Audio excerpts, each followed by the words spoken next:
son ciertas y provienen de una persona que, además de haber sido fiscal, o sea, de haber padecido, y cuando decimos padecido, acá el cambio claro que todos lo sabemos y lo repetimos es a partir del 1 de noviembre de 2017, en donde la Fiscalía empieza a hacer un montón de cosas que antes se hacían en otro organismo del Estado, como era el Poder Judicial. Esto lo pasa a hacer la Fiscalía con 3 chauchas y 2 palitos, para usar un dicho popular, y después, cuando una y otra vez quienes ejercían la titularidad de la Fiscalía, ya sea el doctor Jorge Díaz, hoy prosecretario de la Presidencia, ya sea el ex fiscal general, subrogante, Juan Gómez, o la doctora Ferrero, lo que reclamaban insistentemente es: este presupuesto no nos da. Se lo reclamaron al Frente Amplio a partir del año 2018, al 2019, se lo reclamaron a la coalición de gobierno, digo como oficialismo a partir del 2020, y se lo reclaman nuevamente ahora al Frente Amplio. O sea que esto no tiene color político, podríamos decir. Acá hay algo transversal donde está atravesado por una desatención profunda hacia la Fiscalía. Y uno puede decir, lo que pasa es que estamos en un panorama de austeridad, que eso se sostenía durante la administración pasada y se sostiene ahora. Los ministros de Economía, o sea, los ministerios de Economía insisten con esta característica cuando se habla de lo presupuestal respecto de la Fiscalía. Ahora, lo que me parece humildemente es que cuando se puede ser austero con un organismo al que se le ha otorgado determinado presupuesto a lo largo de la historia. Ahora, la Fiscalía se creó en el año 2015, o sea, no es un organismo veterano, podríamos decir, y sin embargo tiene una desatención presupuestal desde su origen mismo, ¿no?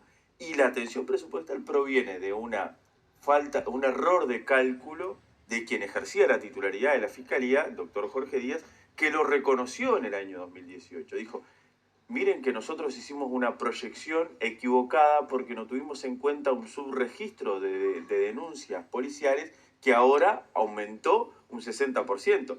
Y no podemos creer que aumenta la denuncia simplemente porque cambia un código. O sea, que la gente dice: no, ahora que cambió el código voy a denunciar, en incrementar las denuncias. Era porque no existía una transparencia tan clara en las cifras, que se transparentó con la información que llegaba desde que usted va y hace una denuncia, lo ingresan en la comisaría y le dan la constancia de la denuncia, y eso impacta en el sistema informático de la Fiscalía. Sabemos que ahí hay una denuncia, y eso que aumentó considerablemente, la Fiscalía no recibió la inyección presupuestal para abordar la cifra real. Además, se suma a que, lo dijo creo que sentado en esta mesa el ex senador Gandini, que cuando el doctor Díaz había ido a proponer cuál era el presupuesto que necesitaba la Fiscalía, él dijo algo así como: eran 80 millones de dólares, le dijimos, el sistema político le dijo: no, 80 millones de dólares no te podemos dar. Se hicieron contrapropuestas, varias contrapropuestas, hasta que terminó en 10 millones de dólares. O sea, lejísimos de la cifra ideal. Entonces, ese punto de partida, que ya era lejísimo de la cifra ideal original, hoy en día está sufriendo un déficit que no está siendo atendido claramente, para que la gente lo tenga presente. 19 propuestas hace la Fiscalía, 4 son de recibo, y una de ellas es para el año 2027, la creación de una Fiscalía de Violencia Doméstica. En términos, en plata, la Fiscalía tiene un presupuesto de 52 millones de dólares. Pidió un incremento anual de 17 millones de dólares, se le otorga el primer año 1 millón de dólares. O sea, 2% del presupuesto anual como incremento para un organismo que tiene este déficit. Claramente estamos lejísimos de un panorama tan siquiera posible. No hablemos de lo ideal, tan siquiera posible. Antes de entrar en algunos aspectos más concretos de las carencias que tiene la Fiscalía, ¿tu diagnóstico es que esta desatención presupuestal sistemática es estrictamente hacia la Fiscalía o es hacia el sistema de justicia en general? Porque estuvimos a John Pérez aquí en la mesa y hacía reclamos parecidos. Los defensores públicos también tienen reclamos en ese sentido.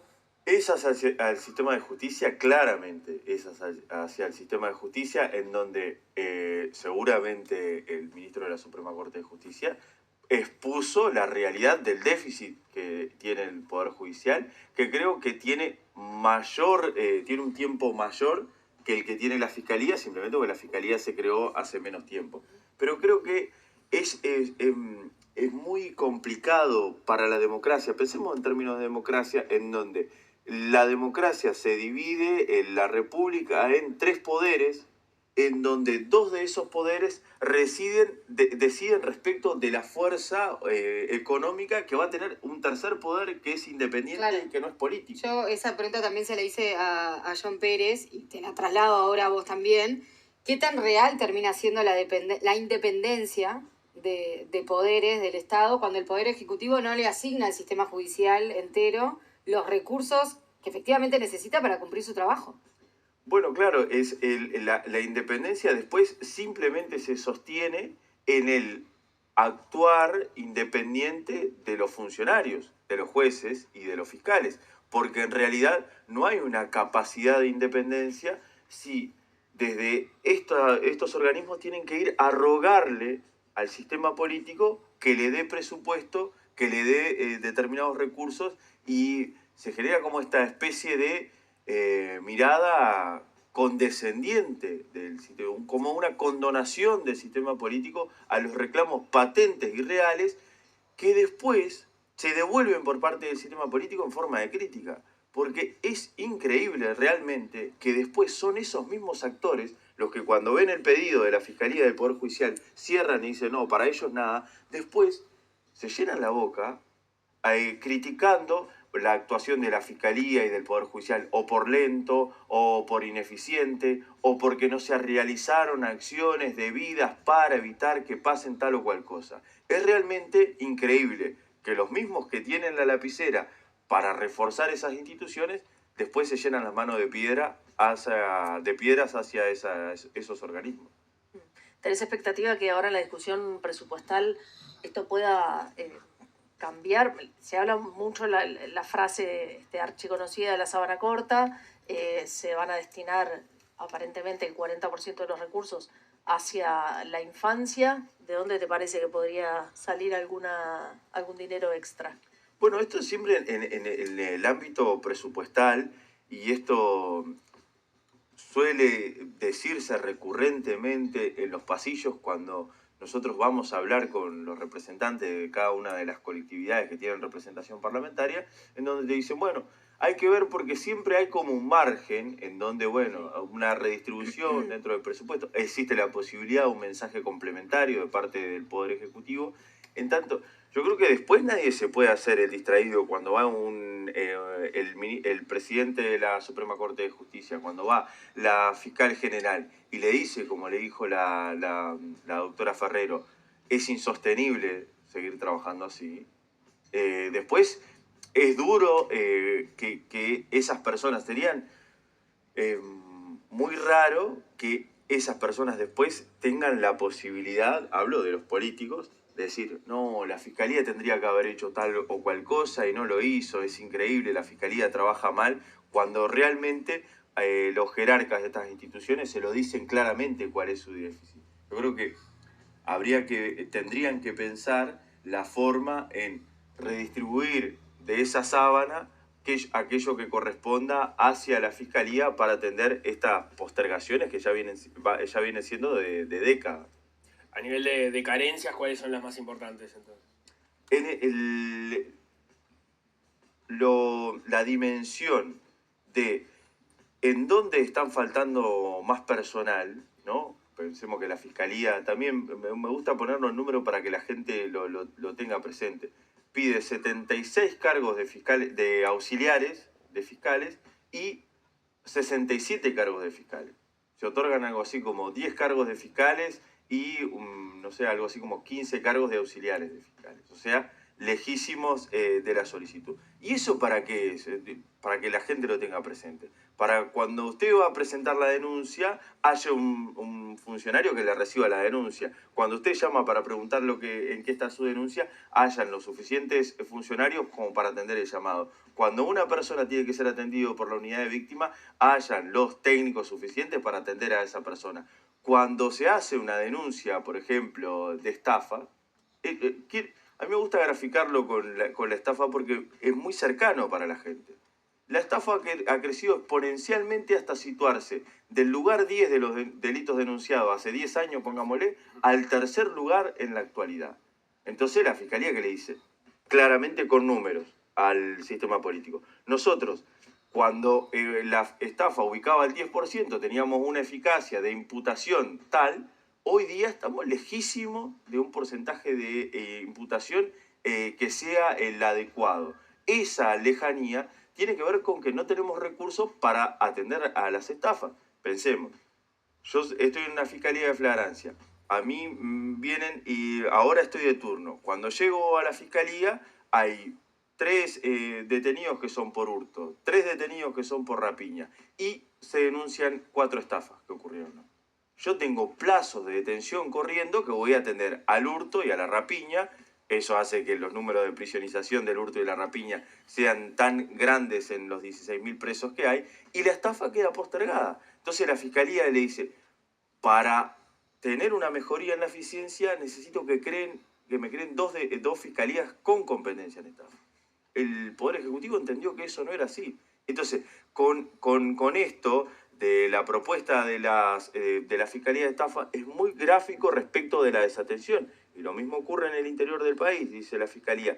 Yo necesito que se creen 3 cargos de fiscales suplentes, porque lo que me pasa en el interior del país es que cuando tengo a una fiscal que está embarazada, que tiene licencia maternal, que tiene licencia o que tiene medio horario maternal, yo tengo que cubrir ese puesto con alguien. Si no, esa fiscalía queda descabezada, queda menguada, los números de esa fiscalía empiezan a ir para atrás. Para cubrir eso necesito fiscales suplentes, porque es una realidad cuantificable que está en números. El sistema político ha entendido que no le corresponde ni uno solo de esos fiscales. Ahí te quiero preguntar, porque vos fuiste crítico con el tema de la creación de las escuelas para fiscales que tienen una asignación presupuestal de 10 millones de pesos. ¿Pensás que esos 10 millones de pesos podrían solucionar alguno de estos temas? Porque no es tanta plata tampoco. No es tanta plata, la verdad, o sea, es una cifra que es menor. Hoy día crear una fiscalía sale algo así como 15 millones de pesos, o sea que podríamos decir que lo que no se crea, pero crear cargos de fiscales, se podrían crear cargos de fiscales con ese dinero que se destina ahí. Sin perjuicio de eso, yo a lo que apunto es a una cuestión de prioridad y de mensaje. Yo no estoy diciendo en absoluto que la idea que tiene la doctora Ferrero de que exista una escuela de formación de fiscales sea una mala idea. Es más, en conversaciones que hemos tenido mano a mano le dije, sí, es una buena idea para un panorama ideal, no para un panorama de déficit. Le preguntaba, si salimos a la calle, le preguntamos a una persona que haya denunciado una estafa, vuelvo al punto.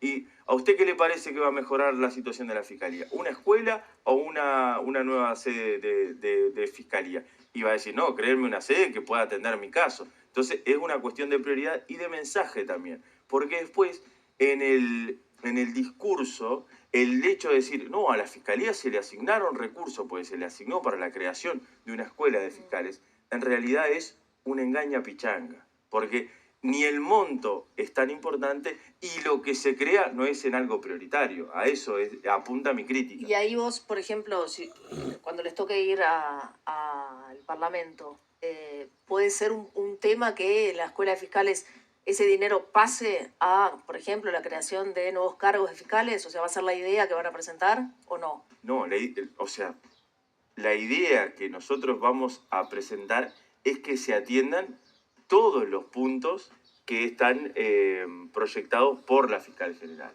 Ahora bien, la fiscal general lo que dijo es, yo estoy muy contento, no estoy disconforme con la asignación de los rubros para una escuela de fiscales. Entonces, el Poder Ejecutivo le da esos rubros.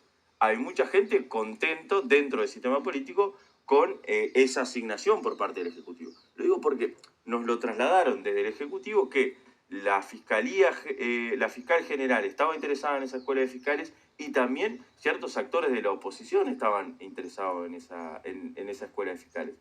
Y la creación de una escuela de fiscales es una decisión claramente de gestión de la doctora Ferrero.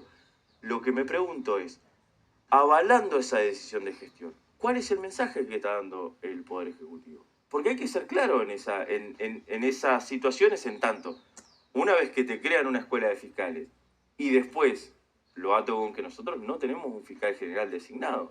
Si el día de mañana designan a un fiscal general y resulta que esa persona no tenía como una prioridad la escuela de fiscales, Dice, me crearon un gasto en algo que no es prioritario y me pusieron la soga al cuello en este sentido, porque es un rubro que yo lo podía destinar a otra situación. Entonces, todo esto son cosas que no se analizan y a mí me parece que hasta se hace como un brochazo, ¿no? O sea, bueno, yo agarro 19 propuestas, veo las que son más baratas y las tiro y las apruebo, las otras que son más caras no las apruebo. Y no es como se tiene que pensar en un organismo que tiene la obligación de llevar adelante la política pública de persecución penal, porque siempre que se habla de estos organismos, siempre que se habla del Estado, hay que pensarlo en clave de cuáles son las políticas públicas que ejecutan esos organismos. Los países desarrollados, ¿cuánto gastan del PIB en el Poder Judicial en términos generales? ¿Sabes?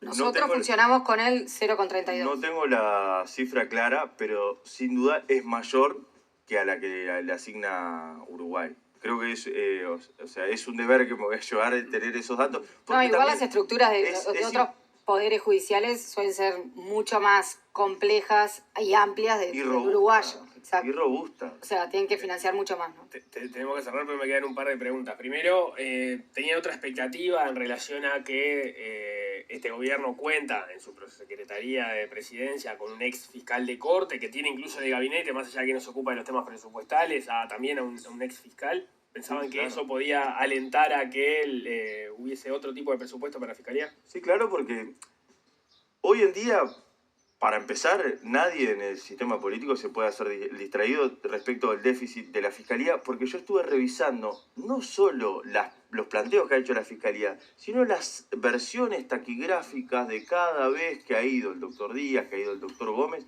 al Parlamento a defender los planteos presupuestales y qué decían los legisladores, que muchos de ellos están hoy en día.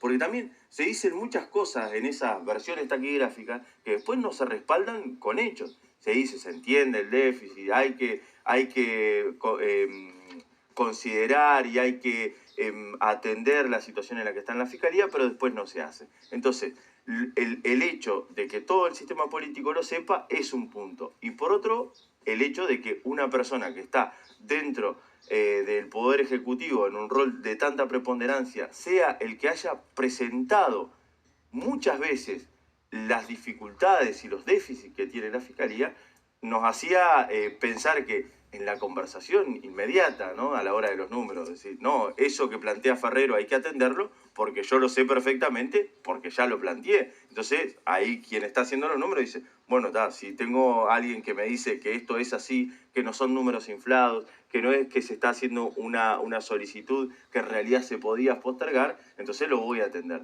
Y eso no pasó. La última, y fuera del tema presupuestal, he escuchado de parte de algún actor del sistema político y también del sistema de justicia la preocupación por la eventualidad de que en los ingresos a Fiscalía se dé por parte de algunos abogados que hayan defendido en su momento imputados por narcotráfico.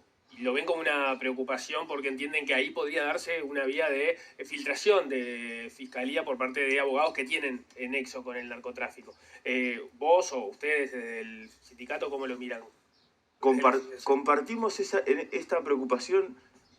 Cuando uno elige en la carrera, uno se recibe de abogado y puede hacer determinadas elecciones, ¿no? Dedicarse el ejercicio de la defensa penal, de civil, comercial y después en el lugar en donde lo hace, ¿no? Nosotros elegimos estar en la Fiscalía. Cuando uno lo hace en la defensa privada, tiene muchas veces contacto con clientes que está perfecto porque las personas tienen que tener abogado. Claro. No es eso lo que está en discusión. Claro, no es eso lo que está en discusión. Ahora, lo que nosotros queremos evitar en una clave de Estado, que me parece que es razonable, es que un organismo que se encarga de la persecución de delitos y de delitos que son tan complicados, que exista una infiltración en estos organismos. No solo porque entren abogados como fiscales que puedan tener nexo con el crimen organizado, también porque entren funcionarios. Entonces, ¿cuáles son las herramientas que tiene el Estado para prevenir esa situación? Hoy día las herramientas que tiene el Estado es,